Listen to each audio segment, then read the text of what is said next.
Alright, so today what we're gonna try to make is valve spring removal tool. Basically, I'm gonna see if I can find something to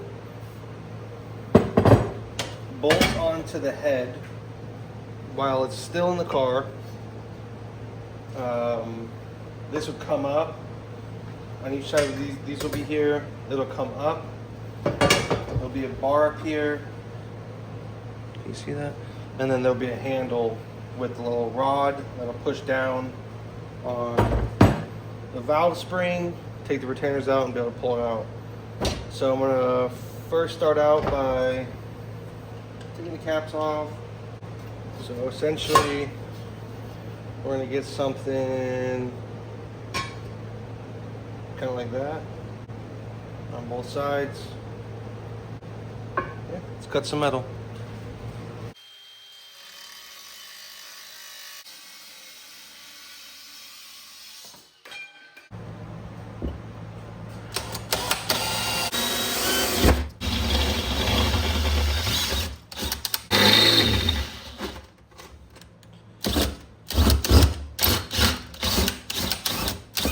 Alright, so it's gonna sit on there like that. You can use the cam cap bolts to bolt it down. Make another one for this side, and then I'll get back to you when that one's done. But, yeah. Alright. Alright, so I got the bulk of it done. It's similar to, I was just actually checking out, because I was originally going to do a different handle design, and I couldn't like draw up in my head, so I actually went and checked out Jason Drew's video again, and this is pretty similar to his design, except mine mounts on the head, so I can do it in the car. But yeah, basically I gotta clean it up still and make it a little more pretty, but essentially you put that over there, push it down, and there you go. This just slides on top. Could have been nicer if I got a tighter fitting one, but it is what it is. This like super cheap into this. And I just like that you don't have to constantly do two and then unbolt it and then move it over. This is easy, quick, and I like to mess around, glue some metal together. Little impurities. These ones look pretty good though.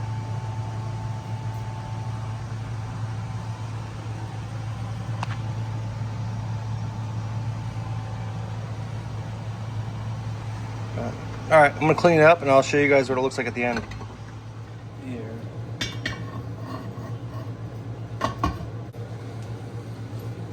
So I have these old lug nut things right here. They fit perfectly over the alignment pin. So that bolts. So basically you just slide it. I'll show you this also actually.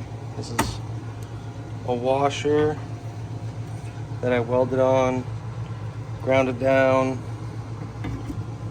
So like at first I didn't have the washer on there and it wasn't that great. Kind of slipped a little bit. So now it is actually pretty good. And it self-centers on the retainer. So right now, obviously, I need something to hold the valve is coming down and pushing the head up. But in the car, you'd have the cylinder full of like rope, and that would hold the valves up. This can go flip around and go on this side also. I had to make the holes. They don't like, you can't just, they're not mirrored, so I had to like oval out the holes a little bit so they'd line up on both sides. But yeah, it's pretty cool. Not necessary, but should make the job a little easier, and it's kind of fun making this. Yeah,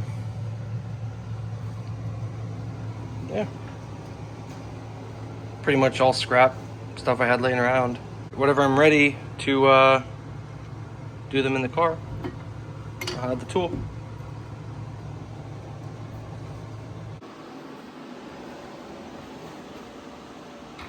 Now, if that was the problem, it'll fire right up. What? If that was the problem, it'll fire right up.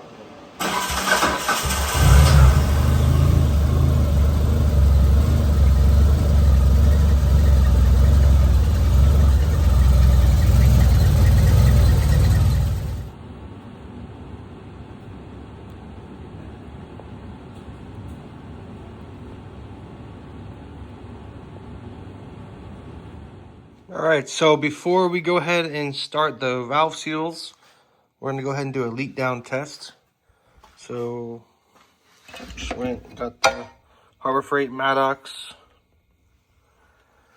leak down tester, similar to a compression tester. Put in the spark plugs, hook up the air compressor, and then it'll give you the percentage. I'll show you that.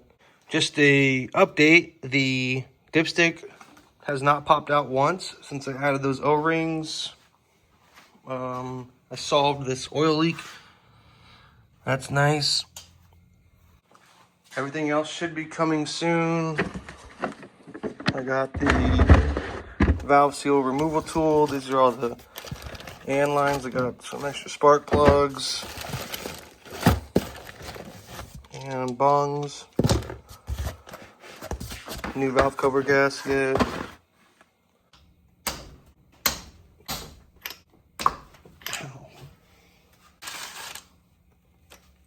All right, so it's pretty easy. This is the leak down test. You gotta have it on the compression stroke and then top dead center. So I've done this one right here. There was 0 leakage. I'm onto this one. I'm not gonna show them all because it's kind of boring, same thing.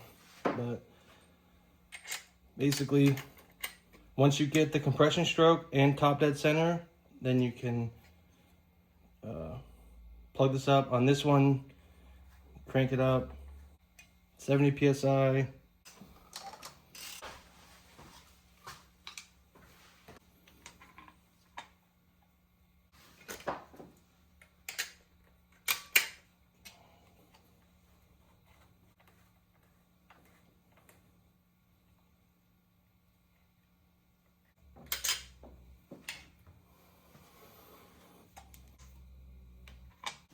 Okay.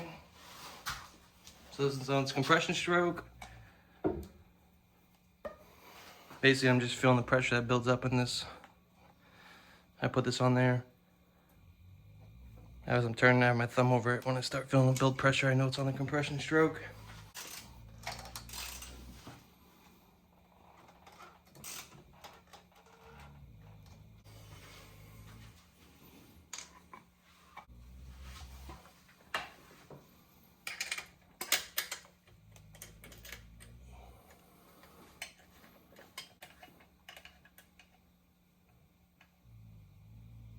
I think the motor's pretty healthy, actually. And I don't actually, whatever, we'll see. So it's at 90 here, it's at like 88, 89, 1 to 2%. It's pretty good. All right, so today, as you see from the last video, we got a new catch can, vented, got the dash 10, right to the vented catch can.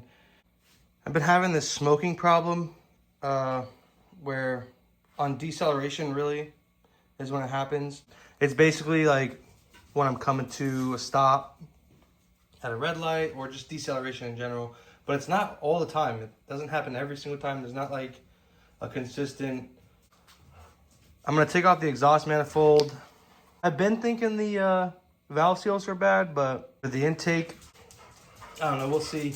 I'm gonna check if the valve seals are bad on the exhaust side, because you can tell when you take off the exhaust manifold if the valves are wet and everything. But I figured make a video, go over this and see if we could figure it out. Did the leak down test, that was good. Did the compression test, has good compression. Because a couple things it could be is valve seals, could be the turbo seals. They're not really turbo seals, but could be that. Could be piston rings, but like I said, compression's good, leak down sounded good.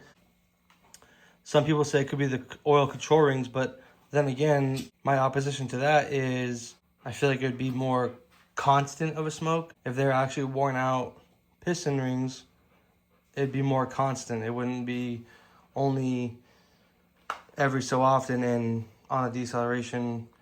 But also, some people said PCV. The one guy was saying he likes to call it basically reverse blowback. So when you're in a high vacuum situation, which is on deceleration, the oil rings are trying to pull down the oil off of the cylinder walls, but the vacuum is trying to pull it up. So they also said rerouting your PCV sealed catch can would be better. So I might look into getting rid of those filters, welding another bung onto that, and then running a check valve off that to the intake. But we will see.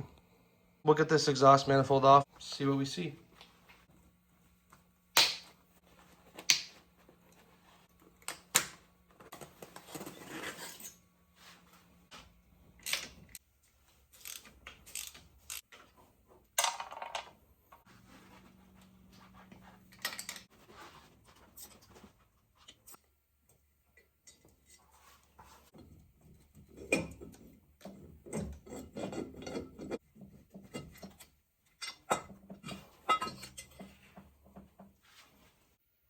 All right, so they're all dry. This is just the PV blaster that's soaking down now. That was completely dry when I first took it off. They're all dry.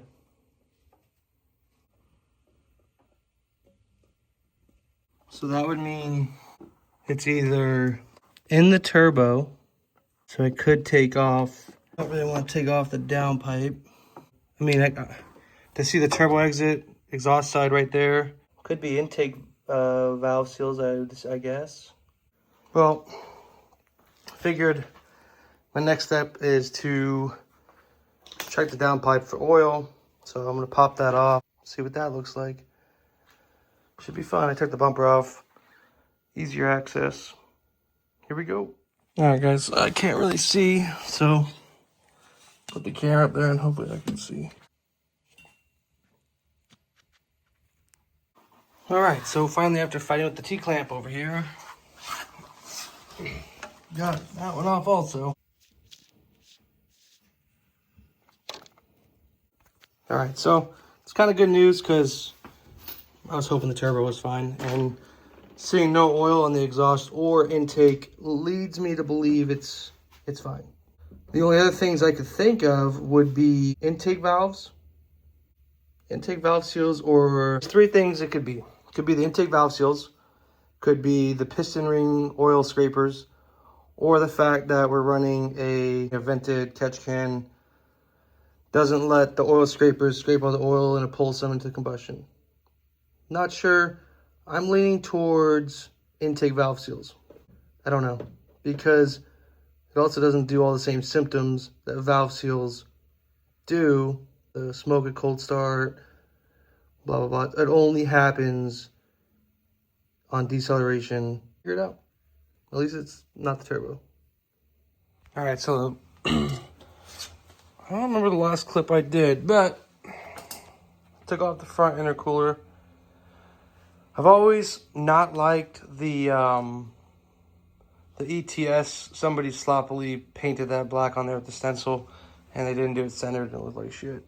I'm gonna center up the intercooler properly and mount it. So I think I'm gonna put the manifold back on, and then probably take off the intake manifold to check the valves.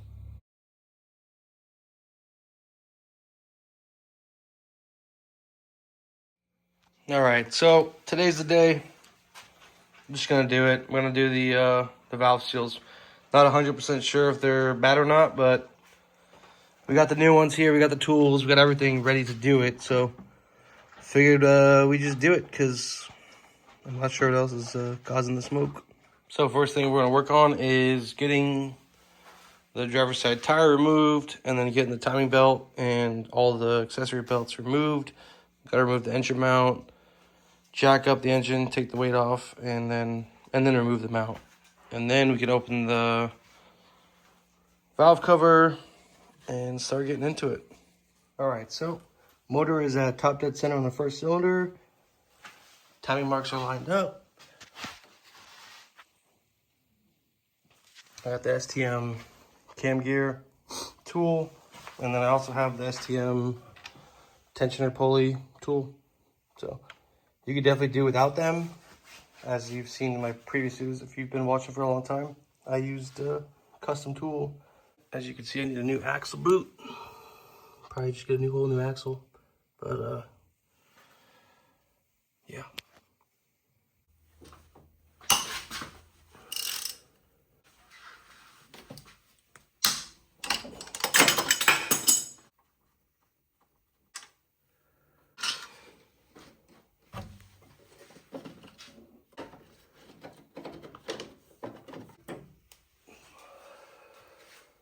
All right, so now we gotta take the valve cover off. All right, so let's take this off.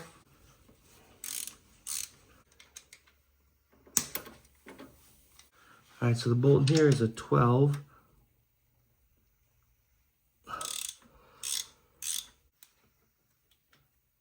We're to the point where we take the cams out. So we start the center, work our way out, get the cams out, and then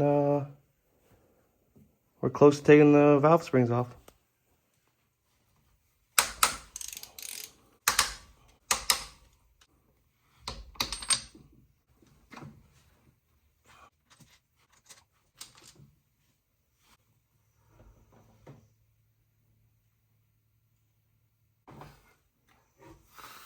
All right, so I found actually one kind of bad thing right there, actually.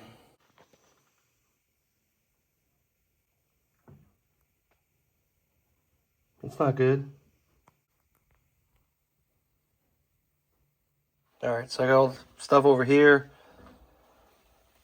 That's the one. That's pretty much done. I'm not sure what I'm gonna do about this, honestly. I don't know. I'll show you the head. Here's the head.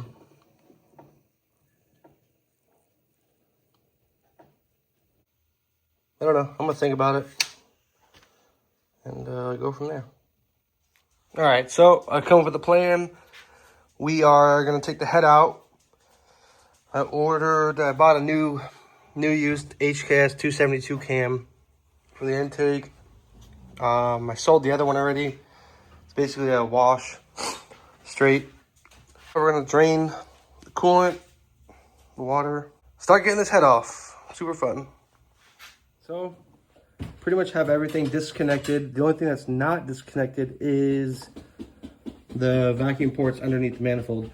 This is disconnected. Turbo is disconnected. Throttle body is disconnected. So you just gotta take all the nuts off of the head studs. Pull this thing out of here, I guess. I took off all the head stud nuts. You have to do it in the correct sequence. Should be ready to pull it off. It's loose. I checked it. These were all loose. That's back there loose.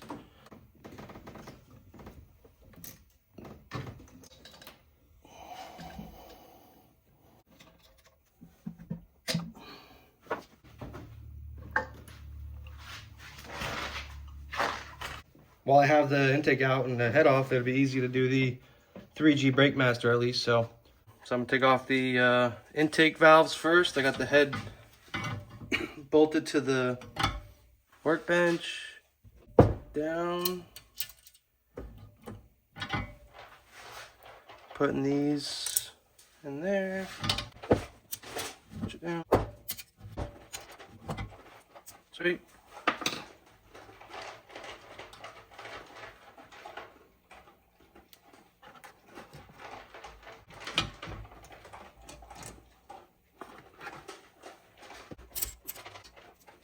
Okay, do the same thing on the exhaust side and we're done.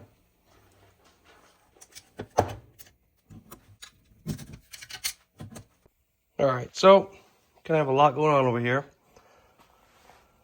These are the valves that came out of the car I'm gonna check and see if because these are the Super Tech ones. These are the OEM ones that came out of the spare head. And then I'm assuming these are OEM valves also that were probably in the engine that's in my car originally. Okay, so we stripped both heads. I don't think this is salvageable. You have to get this line board. I don't know if it was warped.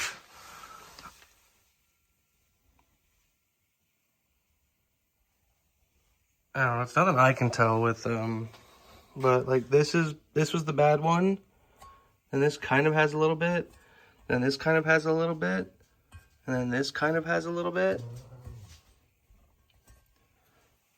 This one has all perfect journals. So anyways, I'm gonna have these checked out. I don't think we're gonna get this one fixed. Maybe, I'm not sure. I'm gonna see what he says about this one. Do the whole thing. New valve seals, obviously. The valve job. But yeah, hopefully this is all good and it's checks out and it passes all its tests. Well, that's gonna be it for this video, guys. I appreciate you guys checking it out. Hope you learned something. I don't know, if you have any questions, let me know. Peace out. So I figured I'd throw this in here at the end of the video.